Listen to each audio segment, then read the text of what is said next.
The lord. ప్రభునామంలో వందనాలు. పరిస్థితులు బాగలేవా? పరిస్థితులను బట్టి కృంగిపోయావా? పరిస్థితులను బట్టి అలసిపోయావా? పరిస్థితులను బట్టి నీ జీవితంలో వేసారిపోయావా? ఆత్మలో నెమ్మది లేదా? దేవుని ప్రియబిడ్డలారా, బైబిల్లో ఒక స్త్రీ ఉంది. ఆ స్త్రీ పేరు మరియ. ఏ మరియ? యేసు ప్రభు తల్లి అయిన మరియ. ఆమె కూడా చాలా దీనురాలు, చాలా బీదదే. కానీ ప్రభు ఎప్పుడైతే ఆమెను ఎన్నుకున్నాడో ఆమె అంటా ఉంది, ప్రభు నా దీనస్థితిని కటాక్షించాడు అనింది.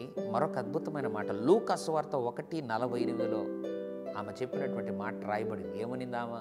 నా ఆత్మ నా రక్షకుడైన దేవుని యందు ఆనందించింది. ఎస్, ఎప్పుడైతే ఆ దీనురాలని, ఆ బీద మరియను దేవుడు తన తల్లిగా ఆమె గర్భాన్ని ఎంచుకున్నాడో ఆమె గుర్తించింది, నా ఆత్మ నా రక్షకుడైన దేవునిలో ఆనందించుచున్నదని.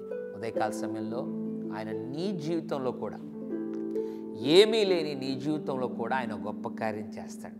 నీ ఆత్మ కూడా నీ దేవుని యందు ఆనందించబోతా ఉంది. ఆనందించాలి, ఆనందిస్తూనే ఉండాలి. నీ స్థితిని బట్టి కృంగిపోవద్దు, వేసారిపోవద్దు.